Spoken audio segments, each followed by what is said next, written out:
I'm Shelley Turner with the Builderall team. In this video, I'm going to show you how to make your contact form GDPR compliant. So I'm just in a regular Builderall website editor, and I'm going to go to the plus sign, and I'm going to choose contact form.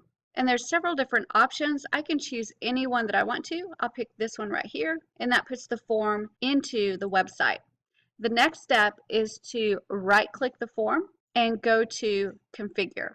On Configure, I'm going to click the right-hand side and I'm going to click Edit. In order to connect this form to Mailing Boss, I need to get the link to the subscriber list.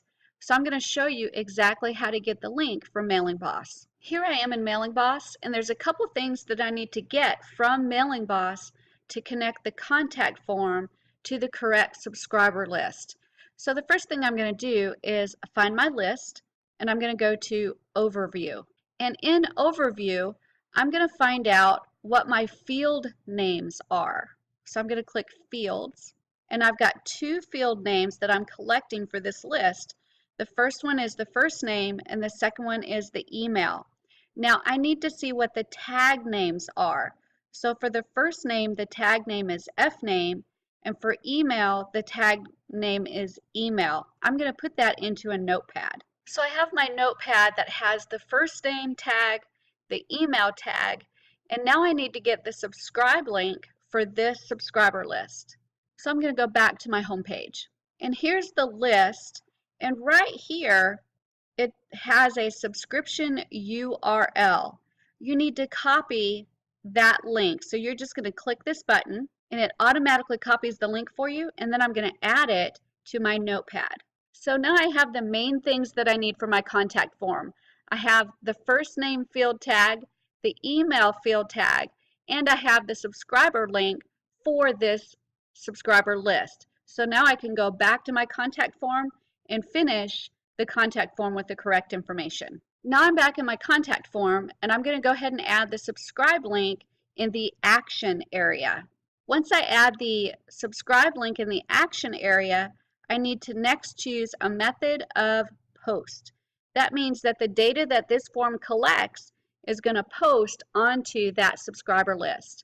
Once I get that filled out, I just click confirm, and then I can close this box. The next step is to edit the elements in this form. So I'm going to right click and go to elements.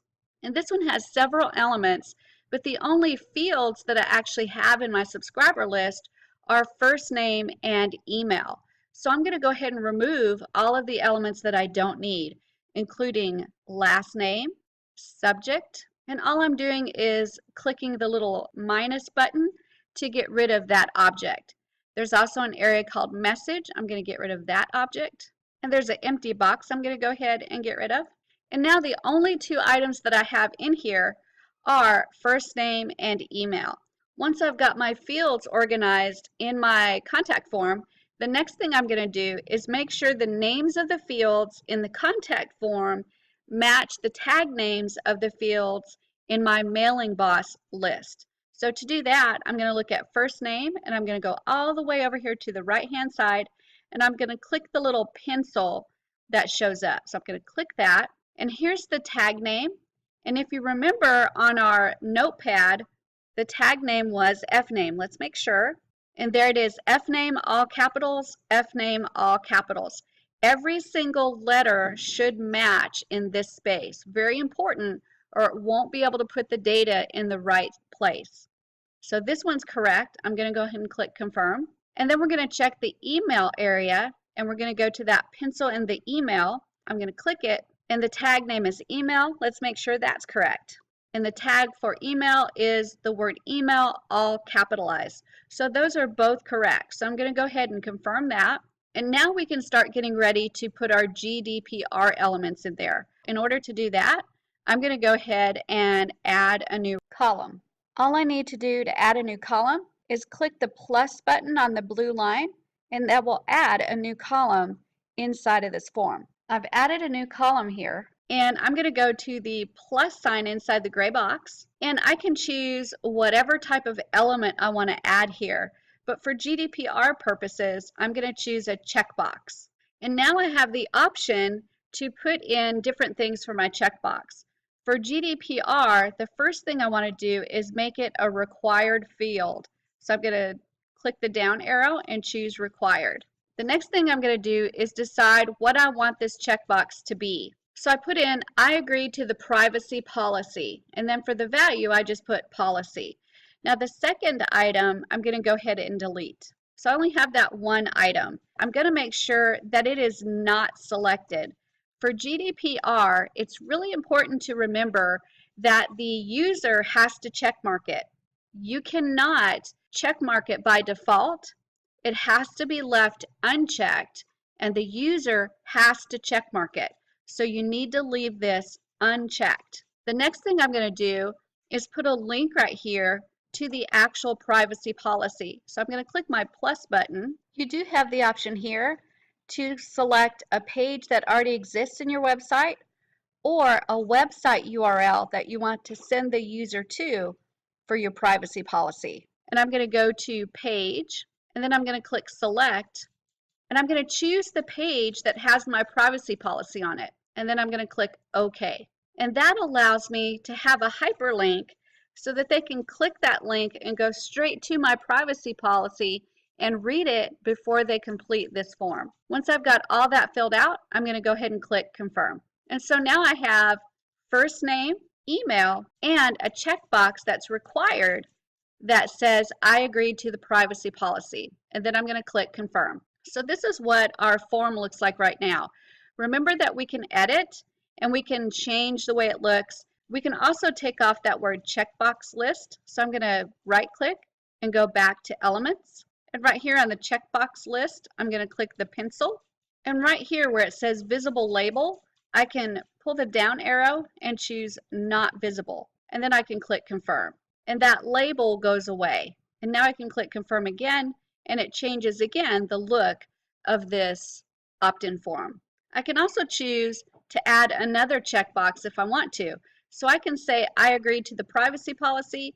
I can also add I agree to the terms of website use. So I'm going to right click and go to elements, and right here in that same area I'm going to click the plus button and add checkbox. I'm going to make the label not visible. I'm going to remove the second one, and I'm going to add I agree to the terms of website use. I could put just a generic value of web use, and then I'm going to click the plus button. I'm going to choose page, and I'm going to select my terms of website use page and OK. And that allows that checkbox to have a hyperlink that the person can follow to read the terms of website use. Remember to leave it unselected. That's important because each user has to explicitly accept the terms and then click confirm. And now I've got a second checkbox on there. So I've got I agree to the privacy policy. I agree to the terms of website use. Now I'm going to do one more checkbox, and I'm going to click the plus button and choose checkbox. I'm going to set the label to not visible. I'm going to remove the second checkbox. And on this one, I'm going to type in I have read the disclaimer. And I'm going to put a value of disclaimer. And again, I'm going to leave it unchecked to make sure that the user has to explicitly checkmark it. And then I'm going to click the plus button, choose page, select my disclaimer page, and OK. And then I'm going to click confirm. And now I have a third box. All of these must be required. So let's take a look and make sure that all of them are required. So on the privacy policy, I'm going to click the pencil, and it is required. So I'm going to confirm. On the terms of website use, I'm going to click the pencil, and I'm going to change that to required and confirm. On the disclaimer, I'm going to click the pencil and choose required and then confirm. And now all three of these are required checkboxes on this opt-in form, and then I'm going to click the confirm button. So this is what our form looks like right now. Remember, you can edit the colors, the shape of the boxes, the font, everything that you want to change, you can change on this form. Now you've added the GDPR elements that you need to be compliant with the new regulations. Now we can test it to make sure it's working. So I'm going to go to preview, and I'm going to enter my name and a test email, and then I'm going to go ahead and click submit, and it tells you that you have to check this box if you want to proceed. So I'm going to check that one and hit submit again, It will not let me proceed. I have to check the next box, and then I'm going to hit submit again. And it absolutely will not let me proceed until I've checked all 3 of those boxes. That's how you connect your contact form to Mailing Boss, and how you set up your GDPR fields that you need to be GDPR compliant with your opt-in forms and when you collect data.